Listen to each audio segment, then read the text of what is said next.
Bismillahirrahmanirrahim. Assalamualaikum warahmatullahi wabarakatuh. Allahumma sholli ala sayyidina Muhammad wa ala ali sayyidina Muhammad. Alhamdulillah kita berjumpa lagi hari ini hari Selasa. Tanggalnya tanggal 22. Bulannya bulan 2. Tahunnya 2022. 22 atau bertepatan juga dengan 20 Rajab 1443 Hijriah.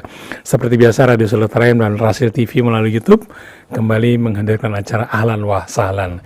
Kita menghadirkan seorang pria ganteng, lahirnya di Subang tanggal 18 September tahun 68, SD-nya di Subang, SMP-nya di Tasik, SMA-nya kembali di Subang. Kemudian kuliah di UIA di Asafiyah ya. Ambil komunikasi, kemudian S2-nya di UIN, Ekonomi Islam, S3-nya di UIN dan juga di UPI atau Persada Indonesia Salemba. Beliau ngajar, dosen, sering memberikan presentasi, motivator, juga suka jadi khotib Jumat dan lain-lain. Beliau sudah pernah hadir juga di sini. Kita hadirkan Profesor Dr. HM Kana Sutisna Suryadilaga, MM, MAG, MPSI.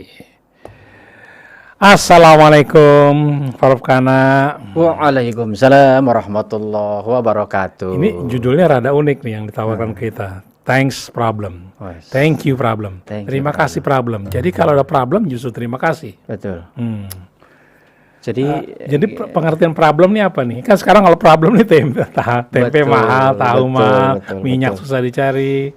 Sekarang gula juga katanya lagi susah nih. Jadi gini, para pendengar Rasil dan para sahabatku yang baik yang menyimak acara Ikhwan dan Akhwat, baik di TV Rasil ataupun di Radio Rasil, dan juga Kang Krisna yang baik. Ketika kita nih berhadapan dengan masalah, kita kan orang pasti cenderung stres ya. Iya. Tapi kita nih harus pahami bahwa dalam kehidupan ini kita nggak akan mungkin kita lepas dari masalah. Setiap orang punya masalah. Pasti punya masalah. Ada yang kecil, ada yang besar, gitu kan. Bahkan nih kalau kita nih masuk ke dunia pendidikan, khususnya ketika kita di perguruan tinggi, itu tuh ada karya ilmiah terakhir tuh, ada skripsi, ada tesis, ada disertasi. Itu yang namanya skripsi itu tidak akan pernah diterima kalau skripsi itu ditulis tidak ada yang namanya latar belakang masalah. Ya kan? Kenapa bikin ini? Iya. Apa yang latar belakang jadi masalahnya itu kan? Kenapa diangkat?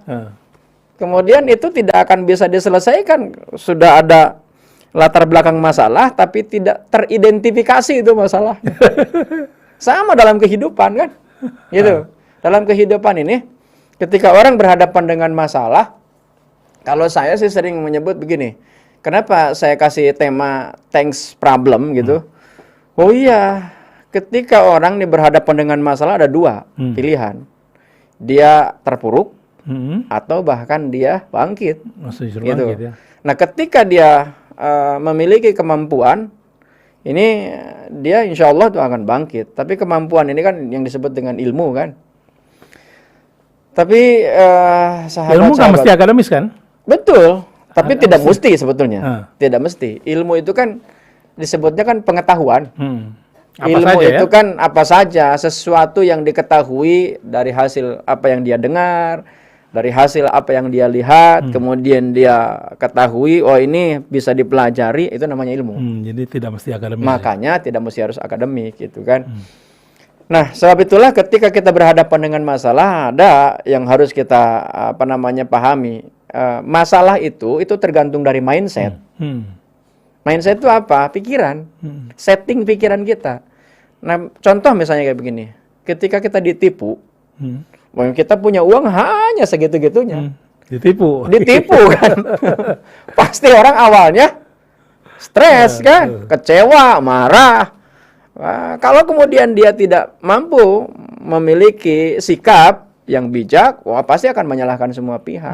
Tapi ketika dia memiliki ilmu, kemudian dia merenung, maka ini menjadi sebuah pelajaran, ada hikmah di balik sebuah peristiwa gitu kan. Sebab itulah tergantung mindset. Nah, mindset, ketika kita berbicara tentang mindset, itu kan tergantung isi yang ada dalam pikiran.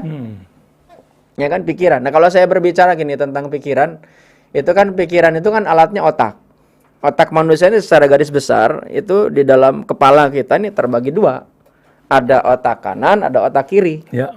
Otak kiri itu isinya adalah untuk menampung ilmu. Informasi-informasi yang bersifat eksak, sesuatu yang bersifat pasti gitu kan. Nah, masalah kadang-kadang nggak pasti munculnya. Ya kan, tiba-tiba sudah baik gitu kan. Saya pernah juga dengar sahabat gitu kan, awalnya dianggap baik, tiba-tiba itu uangnya dibawa kabur. Gitu kan. Atau ditipu gitu kan. Dia nggak menganggap awalnya kan, kok bisa ya sahabat yang dekat kok bisa nipu gitu, membawa kabur uang gitu. Ya karena mungkin awalnya dia kurang hati-hati gitu. Dia terlalu percaya sama orang itu. Kan nggak ada indikasinya mau hati-hati juga. Betul, Dia baik. karena memang awalnya belum ada pengalaman kan. Belum ada pengalaman gitu.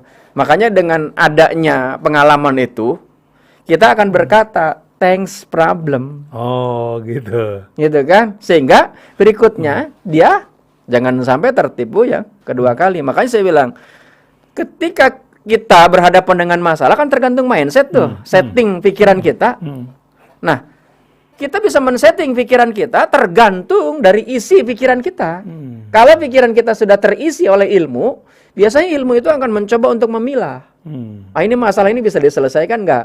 Masalah ini bisa diselesaikan dengan cepat atau lambat gitu kan? Tapi yang jelas gini, kalau kita dalam pendekatan perspektif agama, tidak ada masalah yang tidak bisa diselesaikan. Semuanya bisa diselesaikan. Itu janji Allah ya. Itu janji Allah. Seperti apa? Innamal usri yusra. Bahwa setiap kesulitan itu sudah disandingkan dengan solusi. Gitu. Kalau misalnya ada orang berhadapan dengan masalah tapi ternyata tidak terselesaikan, sebetulnya bukan tidak ada solusinya. Dia memang belum sampai ilmunya. Prof sendiri pernah mengalami problem berat ya? Pernah, bahkan sering gitu kan. Tapi ini jangan sampai 2 kali. Kalau sekali itu kan pelajaran. Maka dalam kehidupan itu kan kita belajar. Makanya kenapa? Dalam konsep Islam itu belajar itu tidak pernah mengenal kurun waktu. Minal mahdi ilal lahdi. Dari sejak lahir sampai dia meninggal dunia. Jadi ikhwan akhwat yang baik, kita ini terus belajar. Jangan pernah memposisikan bahwa diri kita adalah orang yang pintar, orang yang hebat, orang yang lebih, memiliki ilmu yang lebih tinggi. Itu kalau kemudian kita termindset seperti itu, maka dijamin kita ini akan dibenci oleh Allah. Sebagaimana iblis itu kan digelari al-alim. Al-alim itu apa? Yang memiliki ilmu. Gitu kan? Digelari al-alim. Karena saking tinggi ilmu, jadi menganggap dirinya itu tinggi, yang lain dianggap rendah. Digelari al-abid, dia ahli ibadah. Maka karena saking tinggi ibadahnya, semua orang hormat gitu. Tapi akhirnya dia gila terhadap hormat. Dan akhirnya memposisikan dirinya mulia gitu kan. Bahkan dia padahal sebetulnya di dalam Al-Quran itu disebut dari kelompok jin. Tapi dia memposisikan dirinya karena sudah banyak orang yang mengkultuskan. Akhirnya dia memposisikan diri sebagai malaikat. Akhirnya ketika apa yang terjadi? Allah membawa Nabi Adam untuk diperintahkan seluruh isi surga bersujud. Satu-satunya yang tidak mau sujud adalah iblis. Kenapa? Karena memposisikan dirinya lebih. Nah, sama halnya, ketika kita punya ilmu, ingat sahabat-sahabatku, ikhwan akhwat yang baik, di atas langit ada langit. Di atas orang pintar ada lagi yang pintar. Jangan pernah memposisikan diri kita ini lebih hebat. Maka ketika kita memposisikan lebih hebat, maka dijamin masalah tidak akan pernah terselesaikan. Prof, kita boleh baca pertanyaan dulu satu-satu ya? Boleh. Oke, Assalamualaikum Prof Kana, senang sekali Prof Kana ada lagi di Rasil. Prof, saya mau tanya bolehkah kita mendendam kepada orang yang menipu kita? Bolehkah kita dendam atau lupakan saja? Enggak boleh dendam. Enggak boleh dendam? Enggak boleh dendam, karena dendam itu adalah perbuatan iblis. Iblis itu kan dendam.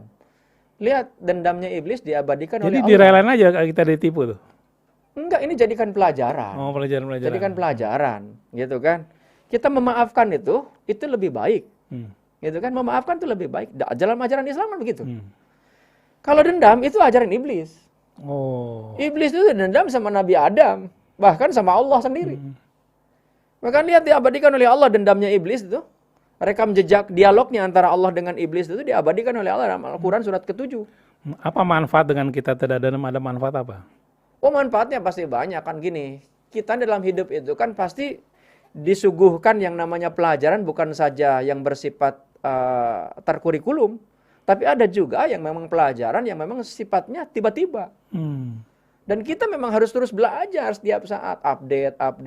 Seperti saat ini orang dibikin bingung ketika minyak hilang, walaupun ada mahal, BBM naik, pusing gitu kan. Ada yang sampai kemudian borong, ada yang sampai kemudian ditimbun, ada yang kemudian sampai rebutan, sampai berantem. Tapi kan itu manusiawi ketika harga Betul. mahal, padahal uang kita nggak ada, kurang, Betul. sehingga Cuman akhirnya gini, ketika kita tidak mensikapi dengan bijak, itu justru yang akhirnya itu bukan jadi solusi.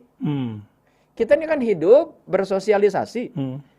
Manusia ini adalah makhluk sosial, nggak bisa hidup sendirian. Makanya lihat para penimbun dalam konsep Islam itu diharamkan. Kenapa? Karena apalagi itu sesuatu yang bersifat kebutuhan pokok. Kebutuhan pokok itu nggak boleh ditimbun. Nah, haram hukumnya. Jadi bagaimana cara kita menghadapinya tuh? Ya kita mengambil sikap, kalaupun kita memang perlu ya seperlunya gitu. Nggak perlu diborong gitu. Yang lain juga sama. Orang lain kita lapar, orang lain pun lapar. Ya kan? Bukan kita aja. Bukan kita aja. Saya perlu, orang lain pun perlu. Kita harus berpikirnya harus melingkar gitu. Berpikirnya holistik gitu kan. Kalau kita dicubit sakit, ya orang lain pun sakit gitu. Makanya gini, jaga lisan, jaga hati, jaga pikiran supaya apa? Kita ini selamat. Problem diturunkan oleh Allah itu sesungguhnya itu nggak ada yang berat sebetulnya. Nggak ada yang berat. Kenapa? Karena Allah itu menghendaki kita itu bukan kesulitan. Yuridullahu bikumul yusra wala yuridu bikumul usra. Allah itu tidak pernah menghendaki kesulitan bagi umatnya, bagi hambanya. Tapi menghendaki kemudahan. Bahkan dalam hal beribadah sekalipun, Allah itu memberikan kemudahan. Kita ini nggak bisa berdiri sambil duduk. Nggak bisa duduk sambil berbaring. Nggak bisa berbaring sambil dengan isyarat. Oh, udah nggak bisa gerak sama sekali, disolatin. Nah, gitu kan. Nggak ada yang sulit sebetulnya. Yang membuat sulit itu kita. Karena ilmunya, kita kebanyakan hanya belajar hanya satu guru. Gitu. Iwan dan Awad, kami masih berbincang-bincang dengan Profesor Dr. H.M. Kana Sutrisna Surya Dilaga, MMAG, MPSI. Silakan yang mau bertanya, kami tunggu di 08111 9999720. Yang mau telepon juga boleh di 021 845 1512. Kami juga akan membacakan nomor Profesor Dr. H.M. Kana Sutrisna. Silakan siapkan pulpen sama kertas. Kami akan membacakan nomor HP dari Profesor Dr. H.M. Kana Sutrisna. Nomornya adalah 0812 kemudian 1019 229 0812 1019 229. Profesor Dr. H.M. Kana Sutrisna. Assalamualaikum Prof, anak saya usianya sudah 47 tahun tapi belum nikah-nikah, Prof. Saya jadi pusing memikirkan anak saya ini, perempuan anaknya, usianya udah 47 tahun.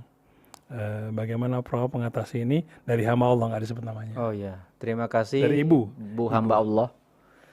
Jadi begini, nikah itu kan takdir Allah. Tapi untuk sampai kepada takdir itu ada sebuah ikhtiar. Ikhtiar yang dilakukan oleh kita itu kan Allah sudah kasih perangkat instrumen kepada kita untuk kita bisa berikhtiar sehingga kita mampu mengoptimalkan dan memaksimalkan dari ikhtiar yang kita lakukan. Kalau kita nih nggak berhasil, jangan lantas kita nih menyimpulkan dengan cepat bahwa orang lain yang salah atau Allah yang bahkan yang dianggap salah tidak adil. Sebetulnya Allah itu maha adil, Allah itu maha pengasih, maha penyayang. Bahkan di dalam salah satu ayat kursi Allah menyampaikan Allahur Rahman, Allahur Rahim, wa saqaqtulaha min kulli ismi. Bahwa Allah ini adalah maha pengasih lagi maha penyayang. Jadi kalau ada kalimat ad-darru dan al-muntakim dan asmaul husna itu kan maha memberikan derita, memberikan siksa, itu adalah keturunan dari Ar-Rahman Ar-Rahim. Sama halnya seperti seorang ibu yang begitu sangat galak gitu sama anaknya. Sebetulnya itu dalam perspektif sayang. Supaya jangan sampai dengan dia melakukan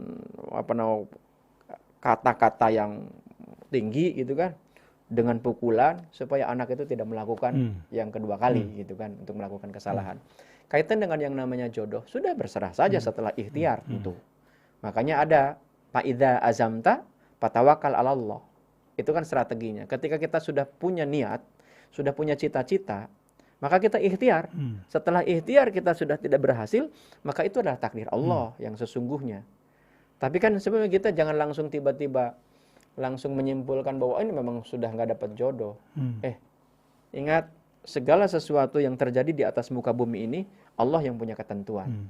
Bahkan gini, di dalam ayat suci Al-Quran Allah menyampaikan, ma asoba min musibatin ila biidnillah.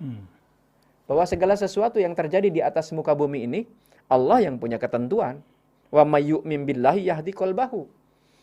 Dari orang-orang yang meyakini bahwa segala sesuatu yang terjadi itu atas kehendak Allah, maka Allah itu akan kasih itu petunjuk ke dalam hatinya. Wa may yu'min billahi yahdi qalbahu. Allah akan kasih itu petunjuk. Petunjuknya dari mana datangnya? Min haitsu la yahtasib. Allah yang akan meniupkan. Allah yang memberikan ilham kepada dirinya. Nah, sebab itulah ibu hamba Allah yang dirahmati Allah, ketika anaknya itu sudah usia 47 tahun dan belum nikah, berserah dirilah kepada Allah sambil terus berdoa. Dan sambil juga kita nih terus ikhtiar. Ya, ikhtiarnya gimana? Ini salah satu ikhtiar juga nanya, siapa tahu di Rasil ini ada yang masih single. Ya kan? Siapa tuh kameramen gitu kan, atau kru. Ya kan? Kameramen muda-muda. Muda-muda atau apalagi muda-muda, ya kan? Atau Kang Krisna gitu kan. Kang Krisna udah punya pendamping ya. Kan siapa tahu, nggak ada yang tahu, itu memang jodoh begitu. Allah yang punya ketentuan kan. Jangan kemudian kita menutup diri, nggak apa-apa. Artinya gini, kita dalam tanda petik kita marketingkan tuh anak, dalam artian bukan kita tawar-tawarin begitu. Bisa juga kan kita nanya kan, ada nggak Anda punya anak laki-laki atau kenalan? Ya tentu kan kita lihat-lihat juga orangnya, ya kan, jangan sembarangan kalau kita ingin berkeluarga. Supaya apa? Nanti keluarganya menjadi keluarga yang baik gitu kan. Keluarga yang menenteramkan batin gitu kan. Jadi kalau kita sudah ikhtiar dan ternyata memang nggak berhasil, memang itu Allah yang sudah punya ketentuan. Jangan bersedih hati, nanti Allah yang akan ganti di akhirat nanti. Selama kita terus on the track di jalan Allah, nanti Allah yang akan kasih jodoh di akhirat nanti. Itu janji Allah. Gitu. Oke, Assalamualaikum Bapak Rudi nih. Pak Rudi, Prof, di dunia ini ada berapa problem sih sebetulnya, dan bagaimana cara kita menyikapinya? Tanya macam-macam problem. Problem itu kan hanya berat dan ringan. Oh gitu? Nah iya, problem itu hanya berat dan ringan. Tapi gini, itu tergantung mindset kan, saya bilang saya tadi. Ada orang yang dikasih problem yang ringan bisa jadi masalah ketika dia nggak punya ilmunya. Tapi bagi orang yang memang problemnya berat, dia kemudian punya ilmunya dan punya mental untuk menghadapinya, maka itu menjadi biasa-biasa saja. Karenanya Allah Subhanahu wa Ta'ala memberikan kepada kita solusi ketika kita dihadapkan dengan masalah atau problem. Apa solusinya? Yang pertama adalah ridho. Karena gini, Allah ini menciptakan manusia itu nggak tiba-tiba, tapi ada sebuah proses. Sama halnya ketika Allah menghendaki manusia ini beruntung, maka sama halnya analoginya begini. Seseorang akan menganggap bahwa makanan itu nikmat ketika posisi perut kita lapar. Walaupun makanan itu katakanlah makanan basi, tapi masih layak dimakan lah gitu. Expirednya tinggal dikit lagi gitu. Ya, atau expired tapi masih boleh, batas boleh untuk bisa dimakan. Tapi ini kita nih nggak ada makanan lain, hanya itu-itunya. Kita nih perut lapar, dijamin tuh makanan itu satu-satunya makan yang paling enak. Kenapa? Lapar. Lapar ini analogi masalah.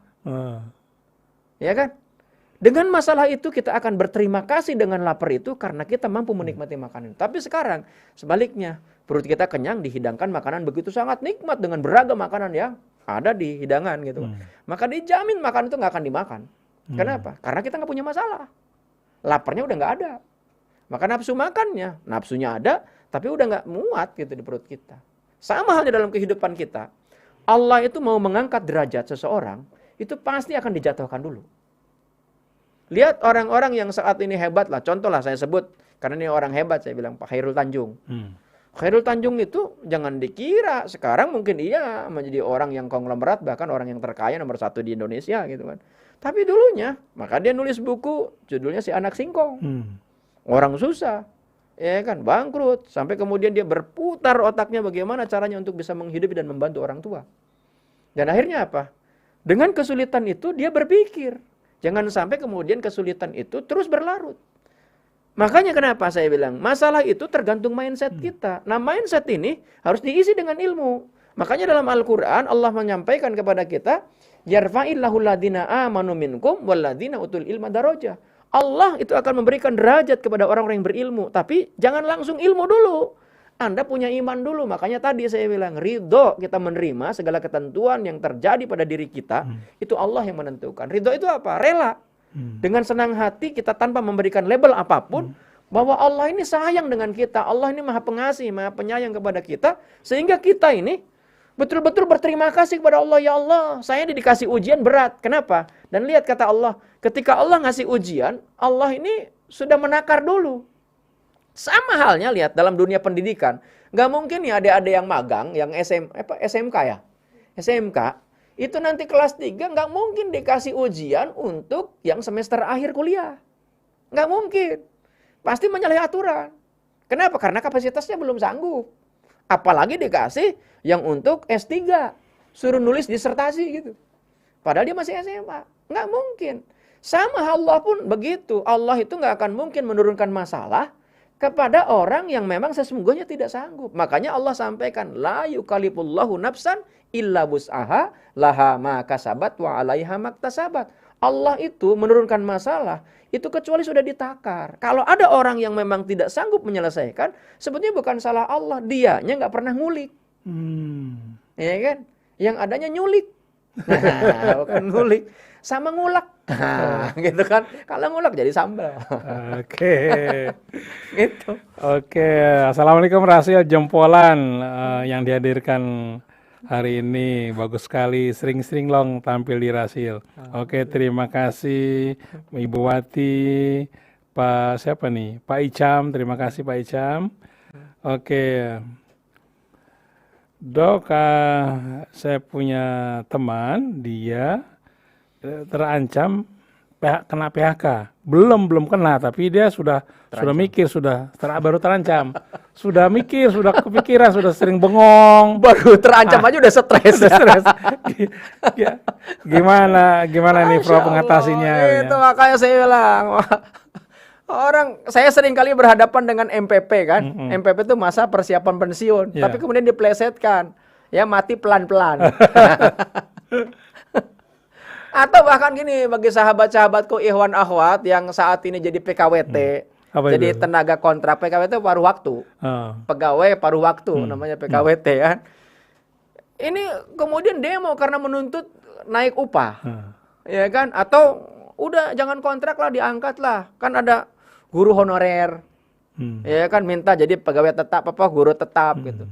Kalau saya berpikir begini, udah nuntut berkali-kali, itu kan bagian ikhtiar memang. Tapi ternyata setelah ikhtiar juga nggak berhasil, sudah kita ridho dengan ketentuan yang sudah Allah tentukan gitu kan. Bukan pasrah ini namanya, kan kita sudah ikhtiar nih.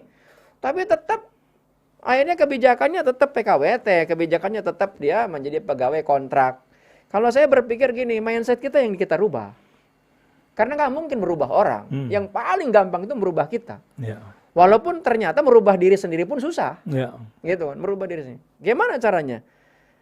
Ya kita ini, mindset kita yang harus kita setting. Nah supaya mindset kita bisa kita setting dan settingannya pas, kita ini harus ngulik. Ngulik itu apa? Ya tuntut ilmu. Tanya sama orang, tanya kepada pakar, tanya kepada orang yang sudah berpengalaman gitu kan. Tidak mesti pada seorang profesor gitu. Orang yang sudah senior. Karena gini, orang yang sudah senior itu pasti pengalaman dengan hidup. Walaupun ada juga orang yang sudah senior tidak dijadikan pengalaman hidup. Ada orang yang hanya berlalu saja tuh hidup. Tapi ada orang yang kemudian hidup itu jadikan pengalaman. Ya seperti Pak Khairul Tanjung itu kan pengalaman hidup. Akhirnya dia tidak terpuruk tapi bangkit. Itu karena masalah. Makanya sama halnya pengalaman saya. Saya ini hidup dulu susah dulu. Tapi kemudian saya berpikir bagaimana caranya supaya saya keluar. Maka saya kemudian nuntut ilmu. Gitu, nuntut ilmu. Supaya apa? Dengan ilmu itu saya bisa keluar dari masalah. Kenapa? Karena ilmu mengajarkan sesuatu yang tadinya susah, itu menjadi mudah. Itu kan ilmu. Makanya dicari cara. Maka ilmu itu cara. Cara untuk apa? Cara untuk apa saja. Belajar ilmu kesehatan, ya caranya supaya sehat. Gitu kan. Ilmu hukum, berarti caranya supaya orang tidak melanggar hukum. Ilmu pendidikan, berarti cara mendidik, cara menuntut ilmu. Gitu kan. Ilmu komunikasi, cara berkomunikasi, cara ilmu itu kan. Nah, kalau ilmu hidup berarti cara untuk hidup supaya hidup kita tidak terlantar, supaya hidup kita nih happy gitu kan. Nah, itu cari caranya. Nah, untuk mencari cara kan jangan satu guru. Karena pasti banyak cara. Kita pergi ke Roma aja banyak jalan. Ya kan? Itu kan kata pujangga begitu kan, banyak jalan menuju Roma kan. Itu banyak jalannya. Nah, sekarang banyak jalan menuju Rasil. Nah, bisa lewat Kak Krisna, bisa lewat Habib Hussein gitu kan. Bisa lewat siapa aja gitu. Oke. Waduh, banyak yang kirim SMS nih. Terima kasih Rasil sudah menghadirkan Prof. Kana lagi. Minta nomor teleponnya dong. Ini nomor teleponnya Prof. Dr. HM Kana Sutrisna Suryadilaga, MMMAG, MPSI. Prof. Kana, nomor teleponnya silakan dicatat ya. 0812 kemudian 10 19 229 0812 10 19 229. Prof, karena anak saya mau kuliah, mau ambil jurusan politik, saya keberatan. Maksudnya, kenapa dia ngambil kedokteran atau ekonomi? Benturan ini bagaimana Prof menyikapinya? Jadi kalau kaitan dengan anak ya, dengan anak, itu nanti akan jadi masalah besar ketika anak tidak suka. Kita sebagai orang tua harusnya ngarahin saja, mau ilmu apapun ya terserah lah gitu. Nah kalau saya tanya balik, kenapa anak menghendaki supaya ilmu kedokteran yang diambil? Untuk apa? Gitu. Kalau dia tidak minat ya? Kalau dia enggak, walaupun minat gitu, misalkan itu yang minat orang tuanya menghendaki ilmu kedokteran gitu kan, terus anaknya nurutin, terus misalnya kayak gitu kan, karena khawatir tuh anak dianggap anak durhaka karena nggak ngikutin apa maunya orang tua gitu kan. Nah terus kalau ilmu politik kenapa? Gitu. Maka saya bilang tadi tergantung mindsetnya. Kan tadi saya sampaikan dalam Al-Quran, kan gitu. Banyak di antara kita ini saat ini, orang menuntut ilmu itu langsung ke ilmu, gitu. Tidak didasari dengan iman. Padahal Al-Quran itu runtutannya, struktur kalimatnya, yarfa'illahul ladzina amanu minkum. Walladzina utul ilma, baru ujungnya, rewardnya itu darajah. Itu Al-Quran surat 58 ayat ke-11. Surat Al-Mujadilah. Orang kalau langsung menuntut ilmu tanpa diiringi dengan keimanan, akhirnya apa yang terjadi? Ya seperti saat ini, saling bantai, saling hujat, saling menjatuhkan. Ya kan? Dengan ilmunya masing-masing. Yang satu dibilang wayang haram, yang satu bilang wah ini kan alat pemersatu. Itu kan dengan ilmunya, perspektifnya masing-masing. Akhirnya apa? Dua-duanya akhirnya saling ini kan berseteru. Kenapa? Karena dengan perspektif ilmunya masing-masing. Coba kalau didasari dengan keimanan dulu bahwa Allah ini memberikan segala sesuatu itu untuk kebaikan, bukan untuk dipersulit. Sebetulnya kita sendiri yang mempersulit. Ini haram, ini bid'ah, ini bid'ah. Semuanya ahli neraka. Nanti surganya kosong kalau gitu. Ya kan? Allah kan tidak menghendaki kita masuk neraka. Allah itu menghendaki kita masuk surga semua. Di dunia pun Allah menghendaki manusia ini senang. Cuman supaya senang itu seperti analogi tadi saya bilang. Seperti analogi orang lapar. Lapar itu kan gak enak. Lapar itu gak enak, itu masalah. Tapi dengan lapar itu kita akan mampu menikmati makanan. Apapun makanannya. Coba aja. Walaupun makanan itu paling lezat di dunia gitu. Satu-satunya tuh makan limited edition gitu loh. Tapi perut kita nggak lapar, ya nggak akan nikmat itu.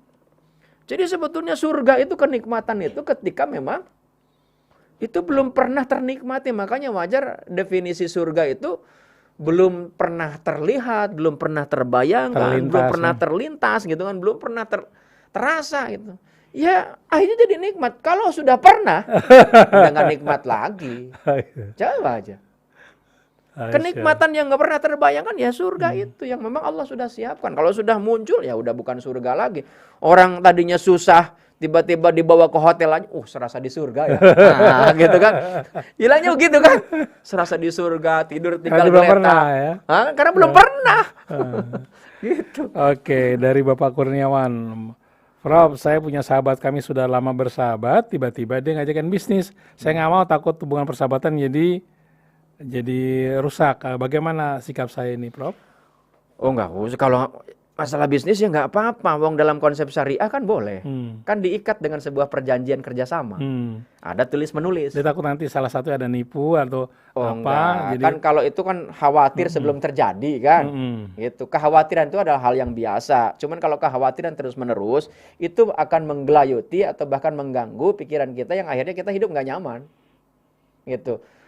Makanya saya bilang gini, kalau saya pernah baca buku yang ditulis oleh orang barat gitu, tapi ini saya sih punya pemikiran gini, mau ilmu apapun itu Allah yang punya. Orang ateis sekalipun, maka saya tetap baca. Buku itu judulnya adalah Adversity Quotient. Adversity Quotient itu kalau diterjemahkan bahasa sederhana itu kecerdasan dalam menyikapi masalah. Nyambung dengan judulnya. Jadi kaitan dengan buku tersebut, ada 3 tipe manusia dalam mengarungi kehidupan. Ketika berhadapan dengan masalah. 19229. Masih dari YouTube, dari Dalmina 12. Alhamdulillah menyimak. Syukran ilmunya. Rasil juga narasumbernya. Terima kasih, bagus sekali. Dari Mariamah binti Marjuki. Masya Allah, sejuk dengerinnya. Prof, mudah-mudahan Allah mudahkan semua masalah kita.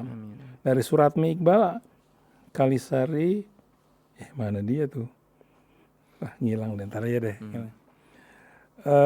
Jadi masalah buku tadi sudah dijawab ya.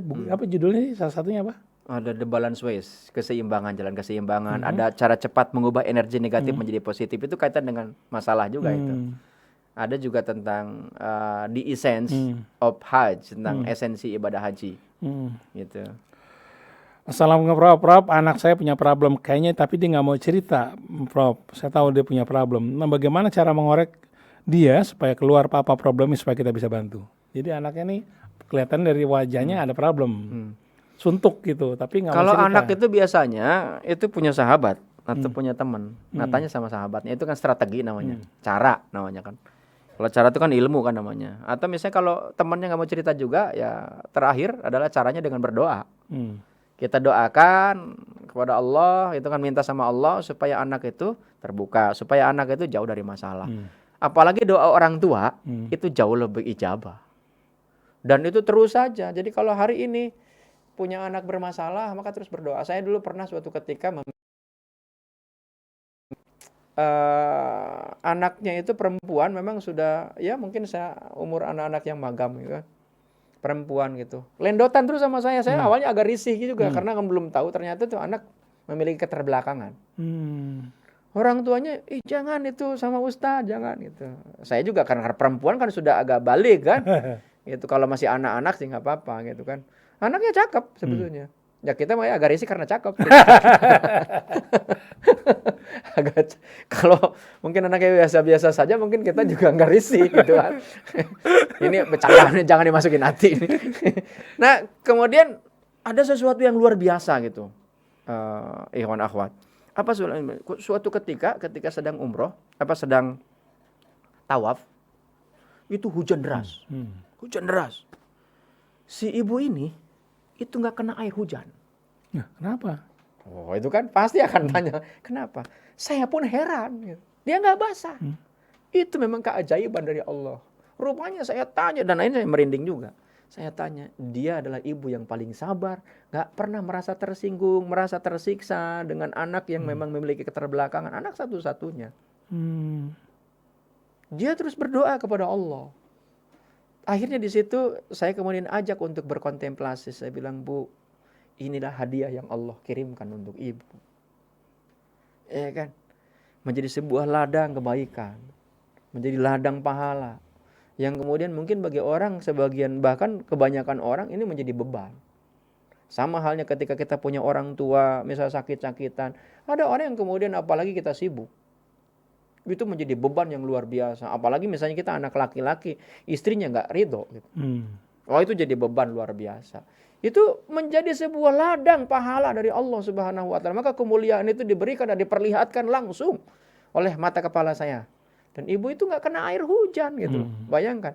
Padahal ada juga kiai, ada juga ustadz, kena hujan juga. Coba. Maka saya bilang ukuran kemuliaan tidak dilihat ya ilmu, seberapa banyak ilmu yang dimiliki, seberapa banyak orang yang fans sama dia, seberapa banyak orang. Tapi bagaimana dia memiliki keriduan dan ketulusan. Dia, saya yakin ibu ini ridho. Ridho itu apa? Rela. Dia berterima kasih kepada Allah dilahirkan anaknya melalui rahimnya dengan anak memiliki keterbelakangan. Dan kemudian dia ikhlas untuk merawat dengan penuh kasih sayang. Dia nggak malu itu anaknya itu ngerengek sama orang, gitu, gangguin orang. Nggak malu. Mungkin kalau kita kan, apalagi kalau misalnya kita ini orang yang terhormat gitu kan, yang sudah dihormati, anaknya udah guling-guling gitu kan, minta ngerengek, apalagi misalnya anak biasanya begitu kan, caper kan, cari perhatian ketika ada orang. Oh, kita malu karena kita dianggap orang yang dihormati gitu. Kok anaknya begitu ya? Kalau saya mah biasa aja. Gitu. Oke, masih dari YouTube. Assalamualaikum Prof. Kana. Alhamdulillah, kebetulan saya punya kios burung dan sudah ramai pembelinya. Nah, dalam hal usaha saya perihal tukar tambah dalam hal jual beli, apa memang dibolehkan dalam Islam atau tidak? Nggak boleh. Kalau tukar tambah itu nggak boleh. Yang boleh jual beli. Tukar tambah itu riba namanya. Gitu ya. Gitu. Yang boleh itu jual beli. Jual baru beli.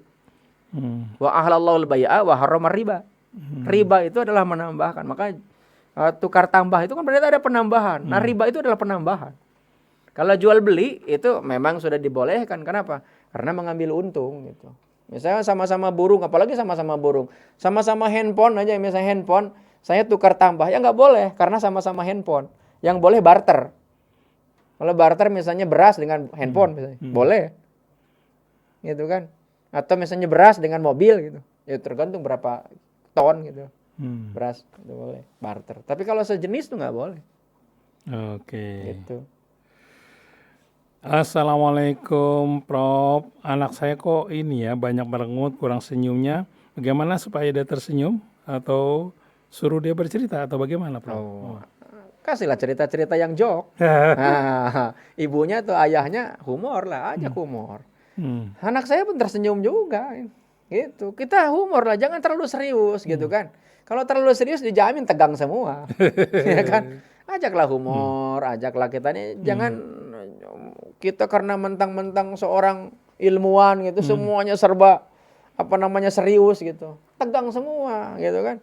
Sama kan kayak saya pernah punya pengalaman periksa mata gitu kan. Dokternya merengut aja kan. Kitanya bukan tambah sehat. Saya bilang ini ikhwan akhwat yang berprofesi dokter nih. Saya sampaikan nih bukan keluhan ya, curahan hati. Curahan hati. Punya pengalaman itu kan, makanya kacamatanya agak hitam nih karena agak sakit matanya nih. Suatu ketika datang ke dokter gitu. Saya ucapin salam karena pakai kerudung kan. Nggak dijawab. Dalam hati saya bilang, nggak apa-apa, mungkin lagi punya masalah sama suaminya kali. Itu nggak dijawab. Saya bilang, akhirnya karena saya terpanggil, akhirnya saya sampaikan tuh sama customer service-nya, Mbak. Saya bilang tuh dokternya siapa namanya? Oh, namanya ini. Kenapa ya dia? Oh, karakternya emang begitu. Saya bilang harus dikasih tahu itu. Kenapa? Bayangkan kalau orang yang sakit parah datang ke situ, nanya ini, udah jangan banyak nanya, udah gua suntik aja lah, mati ntar orang. Tapi beda halnya saya kemarin ketemu dokter spesialis, sudah senior gitu. Kita datang aja, Pak, apa kabar? Padahal belum kenal. Coba, itu kan akrab kan? Kita ditanya, silakan Bapak mau nanya apa aja, boleh gitu kan? Sampai aja ngobrol, bukan masalah tentang kesehatan. Orang akhirnya apa? Sehat sebelum berobat. Karena kita kemudian hati kita gembira, digembirakan. Sama halnya nih, saat ini kan sedang ramai juga Omikron. Itu kan corona ibunya namanya Omikron. Omikron itu kan Umi kan ibu kan. Jadi ibunya corona nih, makanya ada dengkotnya kan. Sekarang ini sedang ini orang rame gitu. Bagi saya ini mau corona, mau apa, udah kita gembira hati kita. Maka dengan gembira, dengan happy kita, nggak usah takut gitu, berlebihan. Ya kita nih tetap jaga jarak, pakai masker, kita pakai cuci tangan, karena itu kan berdasarkan medis. Sudah melakukan sebuah penelitian keilmuan nih harus kita hormati. Jangan kita kemudian dilawan, oh saya punya yakin Allah nggak akan. Saya bilang kalau begitu ya udah duduk aja. Nanti kalau memang Allah sudah takdirkan kaya. Ternyata kan enggak, orang yang diem aja. Rizki memang dikasih, cuman ala kadarnya seperti layaknya binatang kan. Binatang yang kan nggak dikasih akal pikiran kan. Ya dari dulu yang namanya burung bikin sarang ya begitu-begitu aja. Tapi kalau manusia bikin sarang udah segala macam bentuk kan. Dari gua, kemudian sekarang ada guanya dibentuk gitu kan. Bikin rumah, ada di tebing, ada di bawah, ada di puncak, tapi indah gitu kan. Sudah berubah. Kenapa? Karena punya ilmu. Berkembang gitu loh. Nah sebab itulah kita nih minta untuk ikhtiar gitu loh. Ikhtiar itu ya pakai ilmu. Cuman ketika kita gagal, kembali lagi ke iman. Allah punya ketentuan. Mana yang terbaik, yang memang diberikan untuknya. Dia cocok apa enggak. Gitu. Salam Prof, anak saya sudah punya calonnya, tapi beda suku dengan kami. Apa kami boleh mencari calon menantu yang satu suku saja atau karena dari suku lain? Bagaimana pendapat Prof? Jangan begitulah. Masa gara-gara suku kemudian kita cari yang lain, anaknya Yang penting nanti agama nggak suka. sama ya? Yang penting satu akidah. Kalau dalam perspektif Islam, kalau dalam perspektif kemanusiaan kan yang penting sama-sama cinta kan gitu kan. Kalau dalam perspektif kemanusiaan, kalau dalam perspektif agama harus satu akidah supaya apa? Frekuensinya sama. Tujuannya kan begitu. Kalau beda suku, masa nggak beda suku kemudian nggak jadi? Itu keterlaluan lah. Artinya gini, kalau pendapat saya, Al-Quran itu menyampaikan kepada kita, ya ayuhan nas, inna khalaqnakum min dzakari wa unsa wa ja'alnakum syu'uban wa qabaila lita'araf. Inna akramakum indallahi atqakum. Hai manusia, engkau diciptakan dari beragam suku, dari beragam warna kulit, beragam etnis gitu kan. Beragam bangsa. Itu beda-beda gitu kan, termasuk komunikasi beda ya kan. Yang membuat kita nih mulia dan terhormat itu bukan warna kulit, bukan keturunan, bukan anak siapa, tapi yang membuat mulia di sisi Allah itu inna akramakum indallahi atqakum. Orang yang bertakwa, orang takwa itu apa? Takwa itu adalah orang yang dekat dengan Allah. Itu baru yang kita pilih. Bukan karena sukunya ya? Iya, bahkan orang yang kulit hitam sekalipun itu jauh lebih mulia di hadapan Allah dibandingkan dengan orang yang cantik, mulus gitu kan, menarik hati, tapi membuat sakit hati. Milih yang mana tuh, Bu? Gitu. Oke. Suku kan nggak jaminan kan, mau suku mana aja sama. Oke, selanjutnya Prof yang bacain deh. Waduh. Dari Ibu Emelda. Mana itu? Yang ini nih. Iya. Assalamualaikum, syukran Rasil, Prof Kana, Pak Krisna. Siaran ini selain dapat banyak pelajaran juga bikin imun naik. Jadi banyak senyum-senyum kami nyimak. Waduh, memang iya harus senyum, jangan cemberut aja kan. Akhirnya imun kita menjadi drop. Jangan terlalu serius hidup itu, tapi jangan juga terlalu abai gitu kan. Makanya gini, kalau saya lanjutkan tadi yang buku Adversity Quotient, ada tipe yang kedua namanya tipe campers. Tipe campers. Camper itu camp itu kan kemah. Orang kemah biasanya kalau pergi ke gunung pasti nyari yang tempat landai kan. Nggak mungkin dia nyari di puncak. Gitu, karena anginnya lebih kencang. Pasti dia di tempat yang landai. Begitu dia sudah dapat tempat yang landai dan dia ngelihat pemandangan yang indah, dia udah di situ aja. Nggak mau turun. Itu bagus nggak? Itu tipenya adalah tipe orang yang berada pada zona nyaman. Itu posisinya posisi tengah-tengah. Dia bisa bagus, bisa enggak. Tapi ada tipe yang ketiga, tipe yang paling puncak. Ini menurut saya ini adalah tipe yang ideal, namanya climbers. Climbers itu adalah tipe pendaki. Ya kan? Pendaki itu dia yang terjal pun pasti akan dia daki.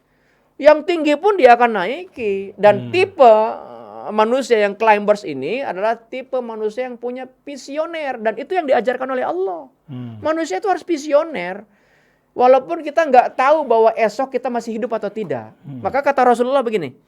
Jika sekiranya esok hari terjadi kiamat, di tanganku ada sebutir kurma, aku akan tetap tanam.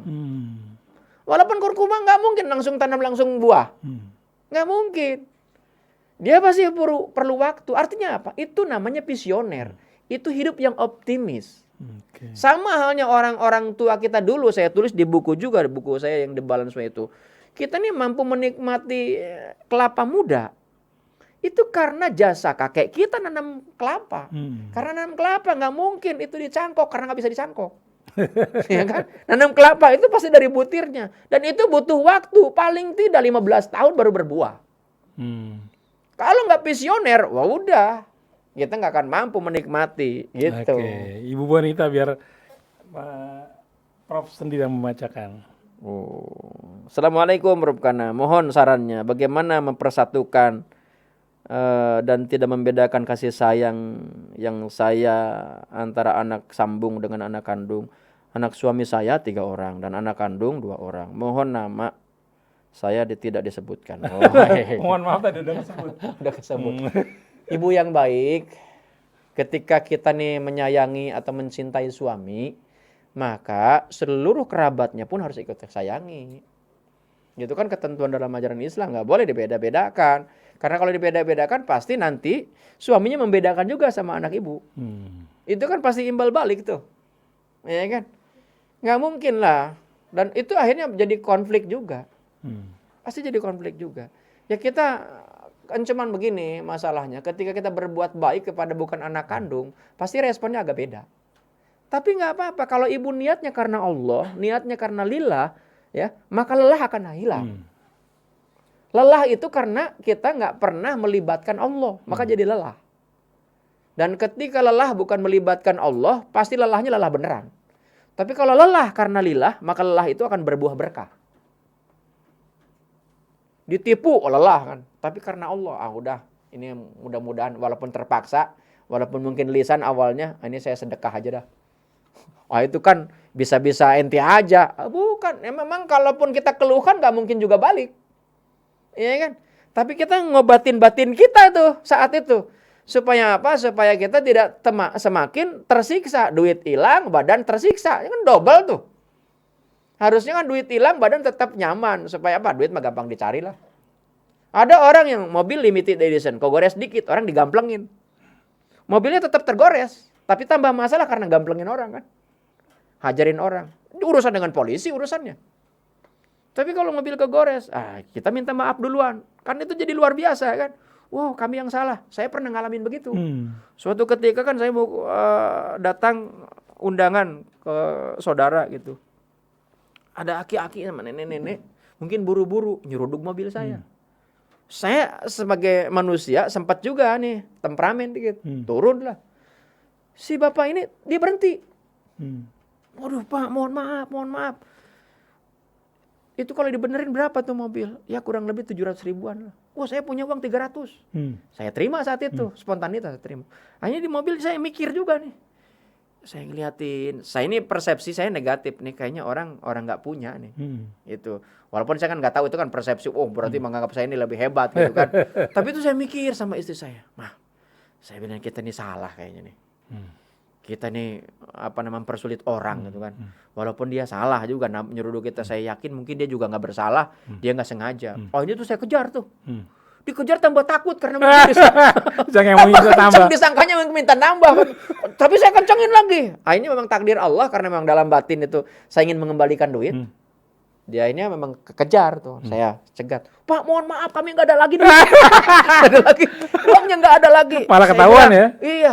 Saya bilang mohon maaf Pak. Saya kayaknya yang salah. Saya yakin mungkin Bapak nggak sengaja. Memang betul Pak.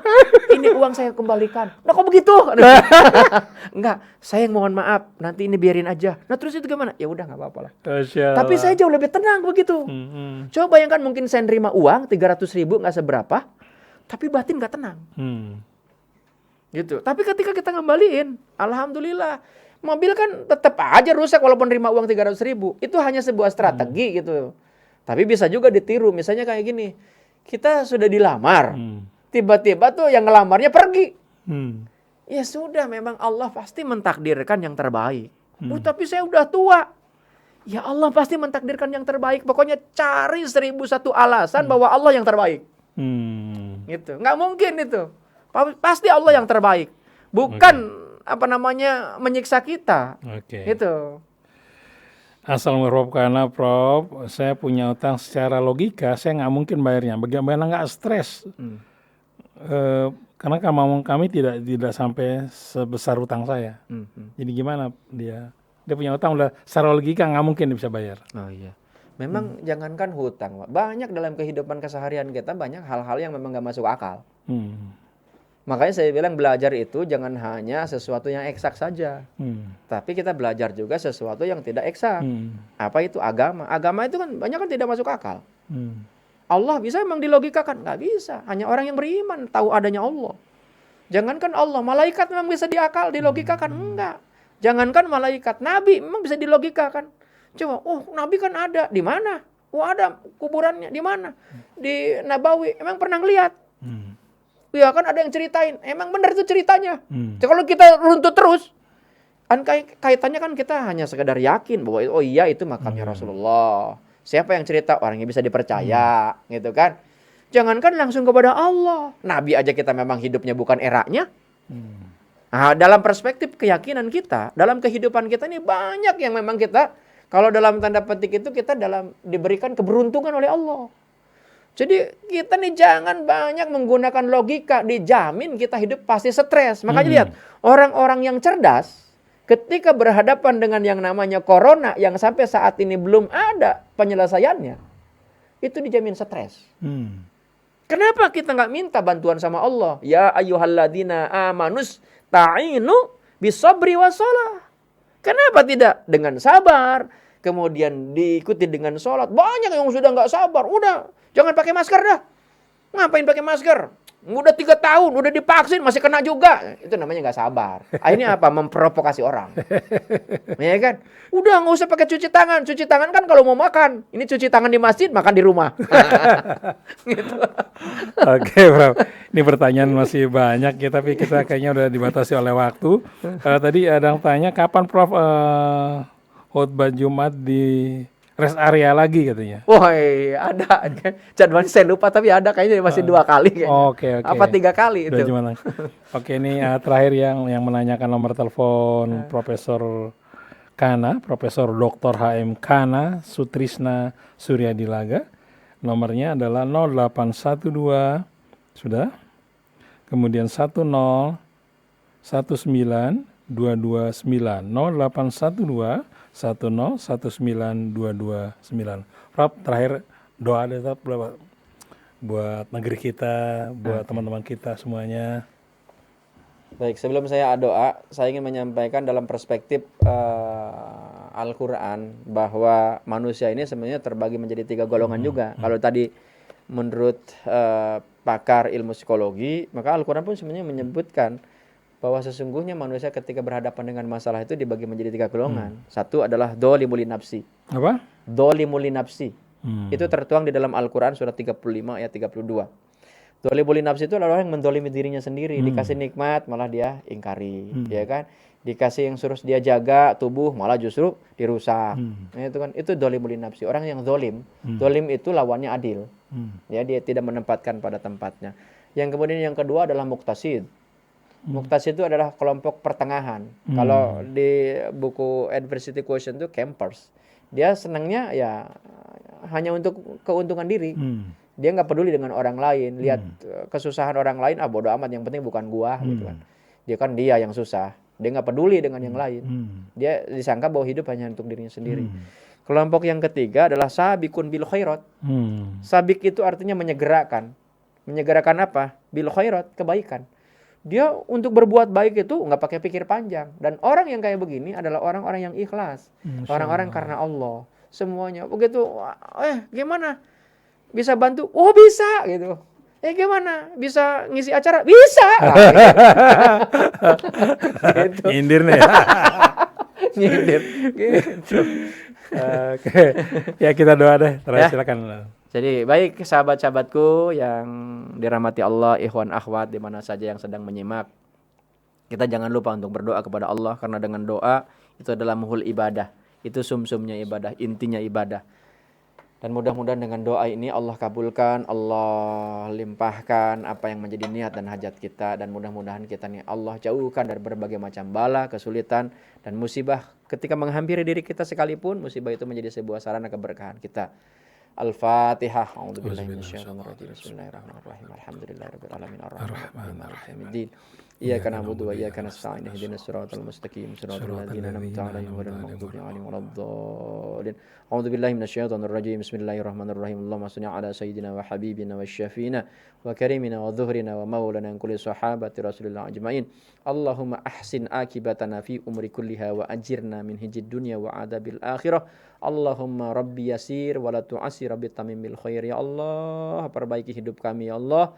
Mudahkan segala urusan kami dalam hal kebaikan ya Allah. Jauhkan dari hal-hal yang membuat diri kami jauh denganmu ya Allah, yang membuat diri kami dimurkai olehmu ya Allah. Datangkan sahabat-sahabat yang senantiasa membuat kuat iman kami, membuat takwa kami ya Allah. Engkau yang maha baik, Engkau yang maha pengasih, maha penyayang. Subhanakallah bihamdika asyhadu an la ilaha illa anta astaghfiruka wa atubu ilaik. Rabbana taqabbal minna innaka antas samiul alim wa tub 'alaina innaka antat tawwabur rahim. Rabbana atina fid dunya hasanah wa fil akhirati hasanah wa qina adzabannar. Walhamdulillahirabbil alamin. Mohon maaf atas segala kekurangan. Walampai minkum. Assalamualaikum warahmatullahi wabarakatuh. Waalaikumsalam warahmatullahi wabarakatuh. Terima kasih Profesor Dr. H.M. Kana Sutrisna Surya Dilaga, MMMAG, MPSI. Terima kasih atas uraiannya, atas presentasi yang sangat bermanfaat bagi kita. Baik, saya Muhammad Krisna, Ondi Saputra, kemudian juga Nida, Suci, dan Maria, juga Doni, dan Muhammad Sayhan. Mohon pamit. Wabillahi taufiq wal hidayah. Assalamualaikum warahmatullahi wabarakatuh.